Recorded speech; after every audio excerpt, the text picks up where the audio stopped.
Please turn with me to Daniel, the second chapter. We'll be reading the first 3 verses.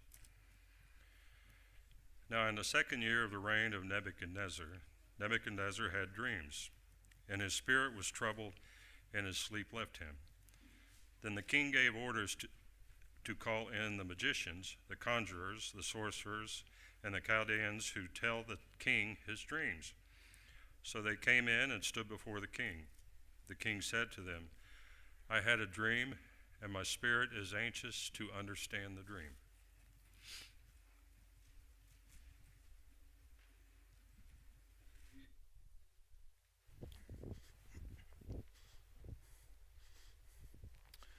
Well, good evening. If you haven't done so already, if you turn to Daniel, the second chapter, that's what we're going to be talking about this evening. Can you imagine this dream that Nebuchadnezzar had? Nebuchadnezzar is a tremendously powerful man. And he has this dream that he just doesn't understand. The title of this sermon is going to be seen a little bit later on, that we are messengers when we get to Daniel. But I just want you to think about Nebuchadnezzar for just a minute. He is the most powerful man at the time, of the most powerful nation. There was no one more powerful than him, and he would tell you that he was the most powerful man. It is interesting that he has this dream, and this dream was something that he was expecting answers to. It was something that he knew and understood that he was always in control, but this dream just bothered him tremendously. So much so, it says it troubled him and it made him anxious. This wasn't your normal dream. We all have dreams. We all have weird dreams many times. There might be dreams that you think about for a little while. I had a dream one time, I've talked about before, I was a Jedi Knight. I still think about that dream. But this dream that Nebuchadnezzar had was different. It was a dream that absolutely bothered him. He couldn't sleep. Not because of a nation that was coming upon him. Not because of somebody that might be trying to challenge him in his power. Because he had a dream. Couldn't sleep. I don't know that we've ever had that kind of dream. He knew that this one was different. And he brings the people, as John just read, all the sorcerers and the conjurers and the magicians, the Chaldeans. The Chaldeans, by the way, are astrologers, so he got everybody. Anybody that knew how to do anything with a dream, he got. And what he does here is amazing. He doesn't say, I'm going to tell you my dream, and I want you to tell me what it means, which is what they were wanting to have happen. He says, I want you to tell me what I dreamt of, and then explain it to me. I want you to notice in verse 5 how he talks to the Chaldeans here when they want him to tell the dream. And he says, the command for me is firm. If you do not make known to me the dream and its interpretation, you will be torn limb from limb, and your houses will be made a rubbish heap. He didn't hold back, really. He made it pretty clear what was going to happen. I'm going to tear you limb from limb if you can't tell me my dream. It's nice. So you imagine, this dream was so difficult for him that he was willing to kill all the wise men, it says. All the wise men. I want you to tell me my dream, and then tell me what the dream meant. And you know what the amazing thing is? He had the power to do that. He gets indignant. He gets so irate. He gets so furious at the people as they were trying to, as he says, trying to add time. You're just trying to bargaining for time. You want something to happen that's going to make you think about this dream and what I had a dream about in verse 8. In verse 9, he keeps talking, but he gets so mad. The Chaldeans tell him in verse 10, there is not a man on earth who could declare the matter of the king, inasmuch as no great king or ruler has ever asked anything like this from any magician, conjurer, or Chaldean. Moreover, the thing which the king demands is difficult, and there is no one else who could declare it to the king except God's, whose dwelling place is not with mortal man. Because of this, the king became indignant and very furious, and gave orders to destroy all the wise men of Babylon. So the decree went forth, and the wise men should be slain, and they looked for Daniel and his friends to kill him. What an amazing story. He was going to kill every wise man because he had a dream. And he wanted so much to know what this dream meant that he was going to destroy all of the wise men. I want you to think about this for just a second. Nebuchadnezzar was an extremely powerful man. That there was actually going to be somebody that was going to go out, that we're going to see in just a minute, and he was going to do what he says. I'm going to kill all the wise men. Where's Daniel? Where's Shadrach, Meshach, and Abednego? Bring them all here. We're going to kill them all. Just like this morning in Bible class when we were talking about Herod, and Herod saying, I want you to go and kill all the baby boys 2 and under in Bethlehem. And they did it. Nebuchadnezzar, with his power, this is exactly what was going to be happening, even if the person didn't really want to do it. Arioch, as we're going to see in just a minute. But Daniel hears this. We normally, when we talk about Daniel, it involves a lion's den. We're not going to get to that part. But I want you to notice Daniel and how he responds in this situation. Daniel, beginning in verse 14, it says, Then Daniel replied with discretion and discernment to Arioch, the captain of the king's bodyguard, whom had gone forth to slay the wise men of Babylon. And he said to Arioch, the king's commander, For what reason is the decree from the king so urgent? Then Arioch informed Daniel about the matter. So Daniel went in and requested of the king that he would give him time in order that he might declare the interpretation of the dream. It's fascinating to me what he says of him. He answers with wisdom, with tact. He starts talking, as we see here with Daniel, the New American Standard will use discretion and discernment. He was careful how he responded. He knew now all of a sudden that he was going to be killed by Nebuchadnezzar. What is going to happen? Why is this going to happen? Just give me a little time. I'll figure this out. You go on here, and he goes back to Shadrach, Meshach, and Abednego.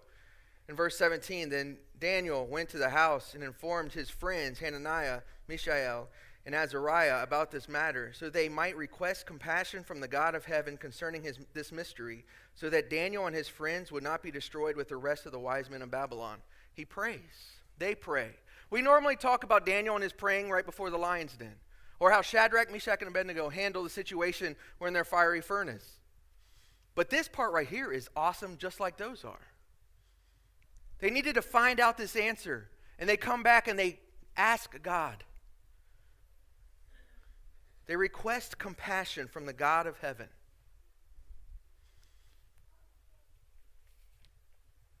We obviously understand Daniel had an amazing relationship with God, and you see this as it goes on in 19 through 26. I'm not going to read the whole thing. But in verse 19 it says the mystery was revealed to Daniel. So Daniel now knows what the vision was. In verse 20 says, Daniel says, Let the name of God be blessed forever and ever, for wisdom and power belong to him. It is he who changes the times and the epochs.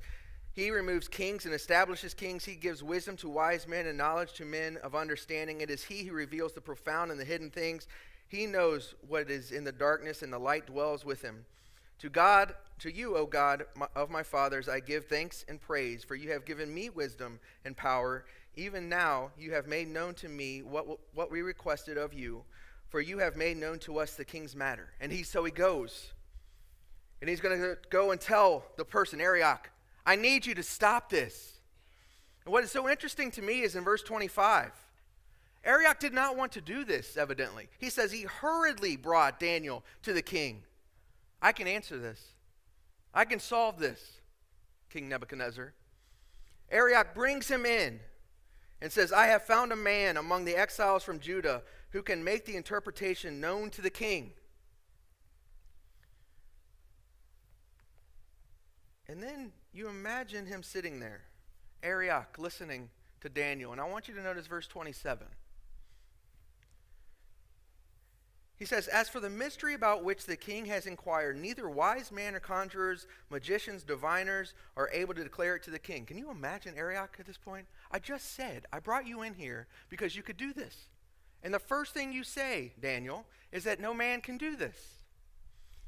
But the amazing thing, obviously, as you go forward from this, is that there was no man that could explain it. The Chaldeans said that. But then you see verse 28.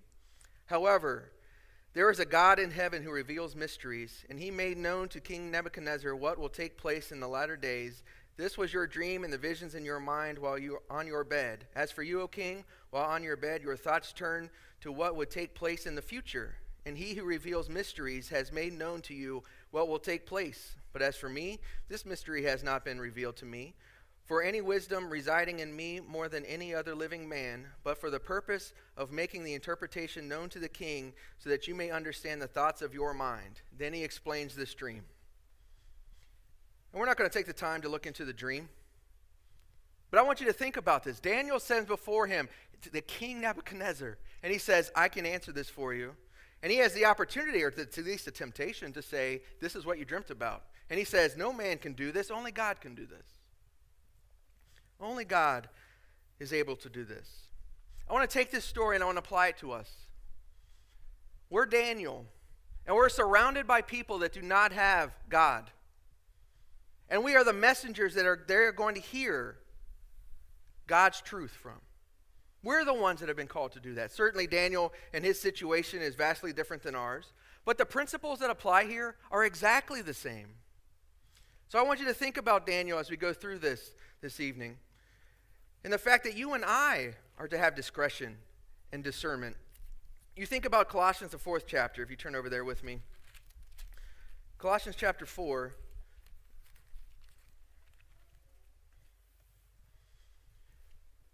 Beginning in verse 5, it says, conduct yourselves with wisdom towards outsiders, making the most of the opportunity.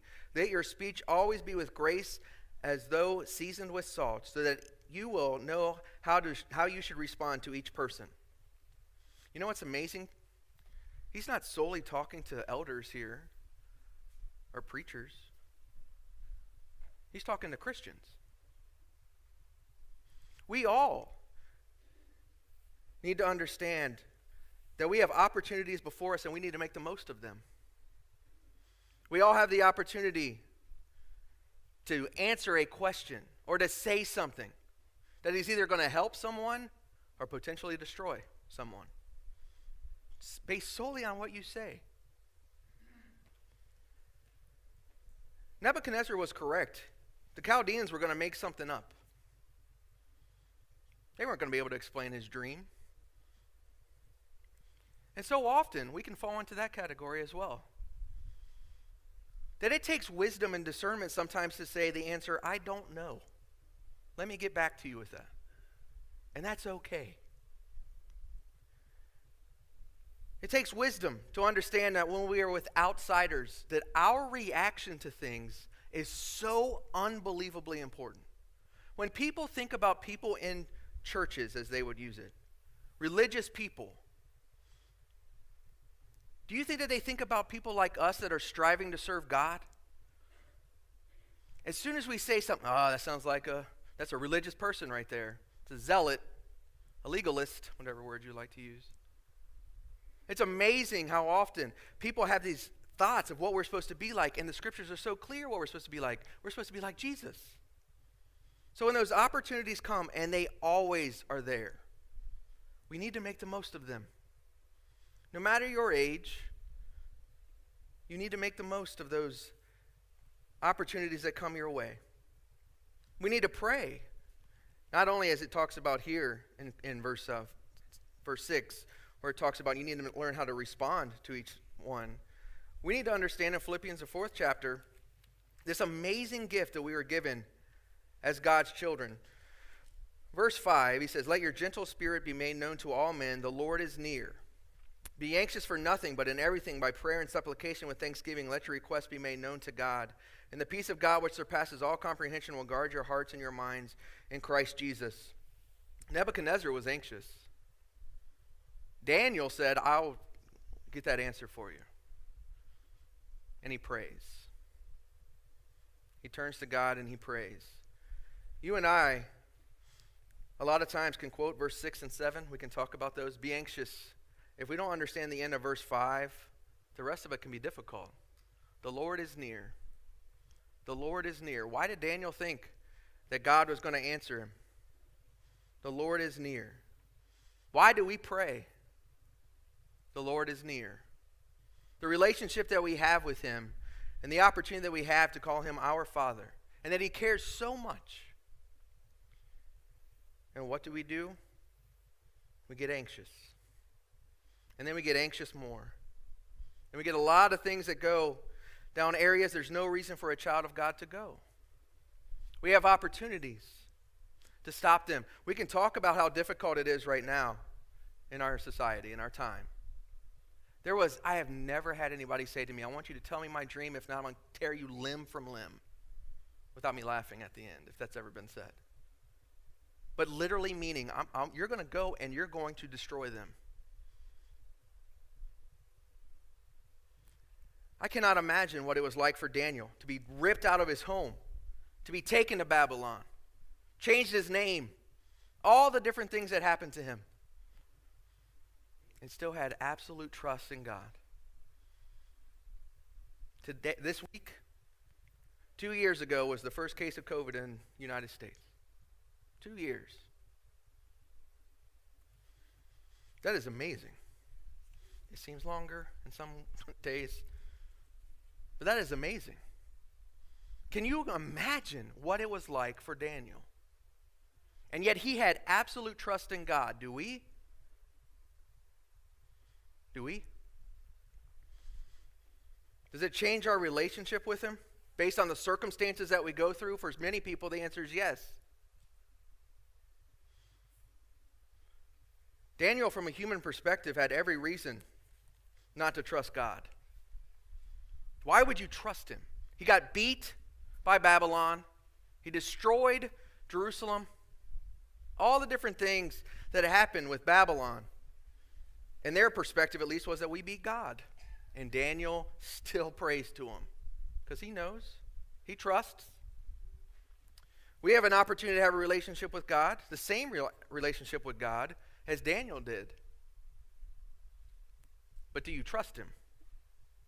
Ephesians, the 4th chapter, I'm not going to read all of these, but 17 through the end of this chapter talks about what this looks like in a day-to-day life. We can all say it. I have a relationship with God. What does that mean? When these opportunities we talked about in Colossians come up, how do I handle them? How do I treat people in my life? Do I walk as the Gentiles, as he talks about here, walked? Or do I make the most of the opportunities that come my way? Am I angry but don't sin? Am I angry and then sin? Do I let unwholesome words proceed from my mouth, as he says in 29? Do I grieve the Holy Spirit? Am I caught up in bitterness? Am I caught up in wrath and anger and clamor and slander and all malice in verse 31? Or am I willing to be kind to one another? To do the things that I've been called to do, to act different. We have an opportunity every single day to have an impact on people that are around us, that they can see our light, that they can see Jesus Christ. I can't do that for you, and you can't do it for me. Every single one of us in our lives has those opportunities, and we need to make the most of those opportunities because we are the messengers that God has called us to be. We need to be the messengers God has called us to be. Over in 1 Peter, the 2nd chapter, this is where we're told that we're different. We are chosen. Verse 9 says, but you are a chosen race, a royal priesthood, a holy nation, a people for God's own possession. And sometimes we stop there. We don't even think about what he says next. You're not just a royal nation, a royal priesthood, just because it's nice to be. There's a reason you are these things. He goes on and says, so that you may proclaim the excellencies of him who called you out of darkness into his marvelous light. You are a royal priesthood, a chosen nation, a chosen race, a holy nation. God's people, why? So that you'll tell others about him. So that you'll tell others about him, that you'll proclaim the excellencies of him. It's not simply just to save your soul. It's not simply just for you and your relationship with God, which is awesome. But our job, our responsibility is to tell others about him. Let other people see him.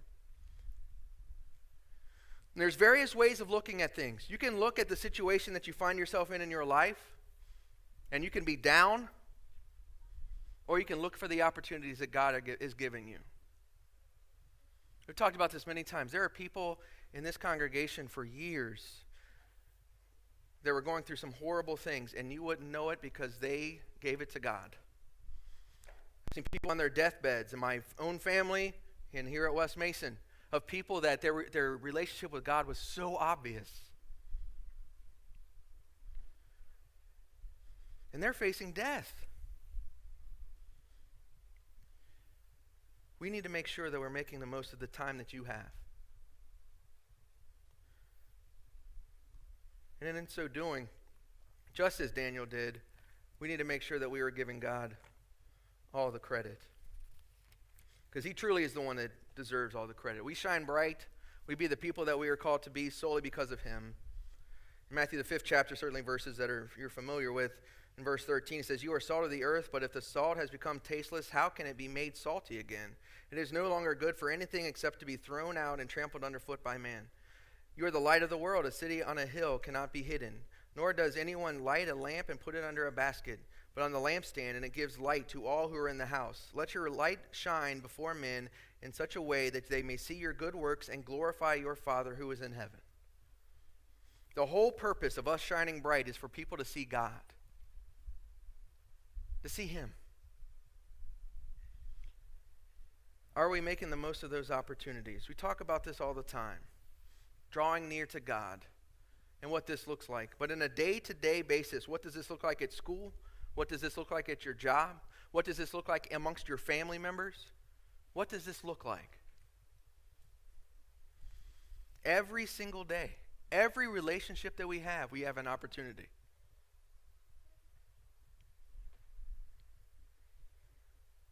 We need to make the most of those opportunities. You know, Daniel, the reason why we're able to continue to talk about him being in the lion's den is because he made it past chapter 2. He lived. He continued to trust in God. And in so telling this vision, he tells them this. Daniel, the 2nd chapter in verse 44. He talks about the church, the kingdom. He says, "In the days of the kings of God of heaven will set up a kingdom which will never be destroyed, and the kingdom will not be left for another people. It will crush and put an end to all these kingdoms, but it will itself endure forever." This church, the kingdom, God's kingdom. The kingdom that you and I have the opportunity to be a part of. This was told hundreds, thousands of years ago. This was the dream, part of the dream that kept Nebuchadnezzar up. And you and I are a part of it, or can be a part of it. And Daniel told him, it's this kingdom that's coming, and it'll never be destroyed. And as God's children, we need to live like people understanding that we are a part of a kingdom that can never be destroyed. The difficulty, again, I'm not sure that we do that on a day-to-day basis, but we need to. We need to. Our God, through Daniel, tells him about this dream. Babylon's going to be destroyed. Medes and Persians are going to be destroyed. There's coming a kingdom. The Romans are going to be destroyed. There's coming a kingdom that will never be destroyed. No matter what happens to God's people on this earth, no matter if they were in slavery at the time, no matter the freedoms that they have or don't have, you're a part of this kingdom. When you think about that perspective, do you trust him? Do you have the relationship that you need to have with God? I pray that we do. We're going to sing a song in just a minute. The invitation is for all of us. But when we read these stories in the scriptures, it's amazing to me how often, looking back in my life, I could see myself as the Chaldeans. Why don't you tell me? Or Nebuchadnezzar, so anxious, losing sleep over what? Certainly sometimes there's things. But am I taking the time when I'm losing sleep to bow before the great I am and talk to him? Making the most of that time. Are you making the most of the opportunities that you have? If not, we all have the opportunity right now to make sure that we're right with God. If you need to obey the gospel, now's the time. I strongly encourage you to pray for one another. I love that Shadrach, Meshach, and Abednego and Daniel came together and they prayed. And I assure you, chapter 2 was not the first time they did that or the last time that they did that. That's their relationship. We have the opportunity to pray to the same God. And I encourage you strongly to do so. For one another, with one another. If there's anything that we can do for you,